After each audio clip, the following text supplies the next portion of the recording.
Welcome to my channel Lakshmi Ramana recipes. ఈరోజు మనం మంచి రుచికరమైన ఆరోగ్యకరమైన కరివేపాకు పొడిని ఎలా తయారు చేసుకోవాలో చూద్దామండి. ఈ కరివేపాకు పొడి ఆరోగ్యానికి చాలా మంచిది.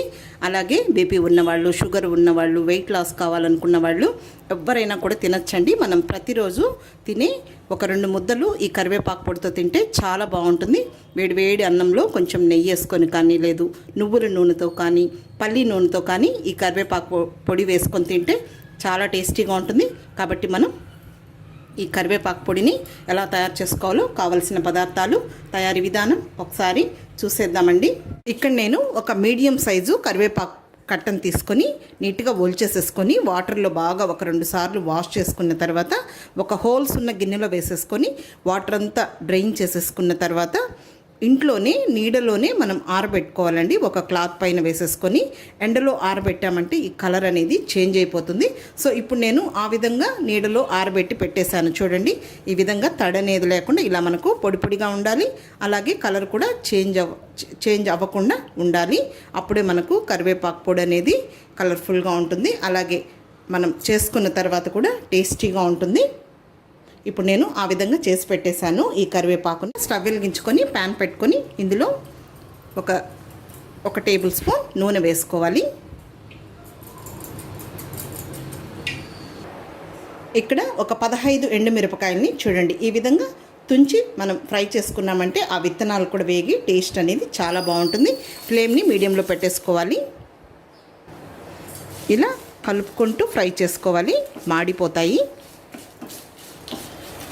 1 నిమిషం ఫ్రై చేసుకుంటే సరిపోతుంది. మనకు త్వరగానే ఈ మిరపకాయలు అనేది వేగిపోతాయి. చూడండి, ఈ మిరపకాయలు వేగిపోయాయి. ఇప్పుడు వీటిని తీసి పక్కన పెట్టేసుకుందాము. ఇప్పుడు మళ్ళీ స్టవ్ వెలిగించుకొని ఈ కరివేపాకుని ఇందులో వేసేసుకుందాము. మనం ఇలా అన్ని విడివిడిగా వేయించుకొని పొడి చేసుకున్నామంటే మనకు కరెక్ట్గా వస్తుంది. లేకపోతే ఒకటి వేగి ఒకటి వేగదు. ఇప్పుడు ఇంకొద్దిగా ఆయిల్ వేసుకుందాము. మరి ఎక్కువ అవసరం లేదు, ఒక 1/2 టీ స్పూన్ అయితే సరిపోతుంది. ఇప్పుడు కరివేపాకును కూడా మనం మీడియం ఫ్లేమ్లోనే ఇలా కలుపుకుంటూ ఒక 2 నిమిషాలు ఫ్రై చేసుకుంటే సరిపోతుంది. కొంచెం ఆకు అనేది క్రిస్పీగా రావాలి. ఓకే అండి, కరివేపాకు కూడా మనకు వేగిపోయింది. చూడండి, ఈ విధంగా అంటే మనకు క్రిస్పీగా ఉండాలి. ఇప్పుడు దీన్ని కూడా తీసి పక్కన పెట్టేసుకుందాము. ఇప్పుడు ఇవి పచ్చిశనగపప్పు అండి. ఒక 2 టేబుల్ స్పూన్ తీసుకోవాలి ఆ క్వాంటిటీకి. అలాగే మినపప్పు కూడా 2 టేబుల్ స్పూన్లు. ఇప్పుడు 1 టీ స్పూన్ నూనె వేసుకుందాము.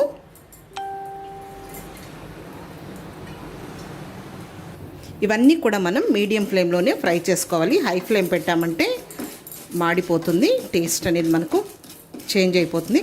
ఇప్పుడు వీటిని 1 నిమిషం ఫ్రై చేసేసుకోవాలి ఇలా కలుపుకుంటూ. ఇవి కొద్దిగా కలర్ చేంజ్ అయిన తర్వాత ఇందులో 2 టేబుల్ స్పూన్ల ధనియాలు కూడా వేసుకోవాలి.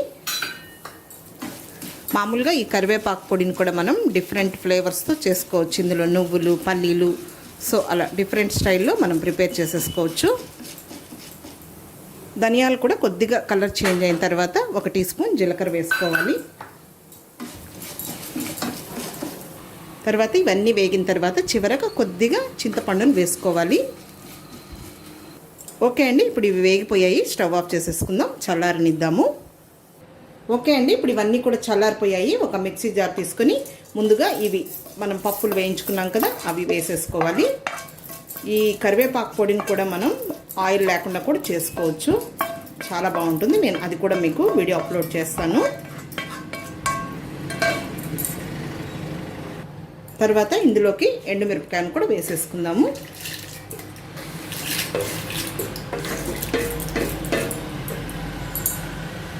తర్వాత వీటిని అన్నీ కలిపి కూడా ఒకేసారి ఫ్రై చేయించండి. కానీ కొంతమంది కొత్తగా చేసేవాళ్ళు అన్నీ కరెక్ట్గా మనం వేయించుకోలేరు కాబట్టి నేను ఇలా సపరేట్గా వేయించడం చూపించాను. ఇప్పుడు ఇందులోకి రుచికి సరిపడా రాళ్ళుప్పు వేస్తున్నాను. మీ దగ్గర రాళ్ళుప్పు లేకపోతే సాల్ట్ అయినా వేసుకోవచ్చు. కొంతమంది అడిగారండి, మీరు రాళ్ళుప్పుని యూజ్ చేస్తారు కదా, అది ఆరోగ్యానికి అంత మంచిదని, రాళ్ళుప్పు మంచిదని చెప్తారండి.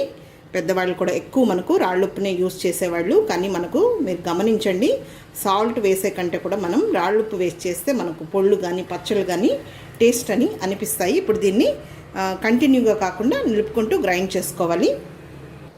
చూడండి ఈ విధంగా మనం గ్రైండ్ చేసుకోవాలి. ఇప్పుడు ఇందులో కరివేపాకును వేసుకోవాలి. చివరగా ఒకసారి ఇదంతా స్పూన్తో కలిపేసుకున్నామంటే ఇలా కింద ఉన్నదంతా కూడా నీట్గా వచ్చేస్తుంది. అప్పుడంతా కూడా మనకు కరెక్ట్గా మెదుగుతుంది. ఇప్పుడు ఈ కరివేపాకుని వేసేసుకుందాము.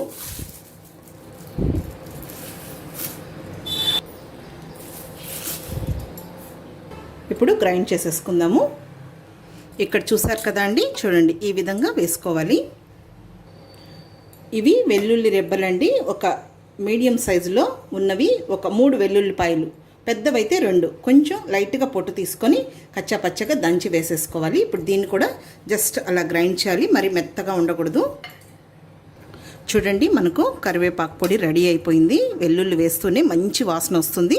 దీన్ని మనం ఒక ఎయిర్ కంటైనర్ బాక్స్లో వేసుకొని 1 మంత్ కూడా మనం స్టోర్ చేసేసుకోవచ్చు. అయితే మనం స్టోర్ చేసుకునే ముందు ఒక ప్లేట్లో వేసేసుకొని ఒక 5 నిమిషాలు కొంచెం ఆ తడి అనేది ఆరనిచ్చి తర్వాత వేసుకుంటే మనకు నిల్వ ఉంటుంది. ఇప్పుడు ఒక ప్లేట్ తీసుకొని వేడి అన్నంలో కొద్దిగా నెయ్యి వేసుకొని ఈ పొడితో తింటే సూపర్గా ఉంటుందండి. ఇప్పుడు కరివేపాకు పొడి, ఇప్పుడు కొద్దిగా అన్నం పైన వేసుకుందాము. కొద్దిగా నెయ్యిని వేసుకోవాలి. నెయ్యి లేకుండా కూడా తినచ్చు. తర్వాత నువ్వుల నూనె అంటాం కదా, నువ్వుల నూనె కూడా వేసుకోవచ్చు, పల్లి నూనె కూడా వేసుకోవచ్చు అండి.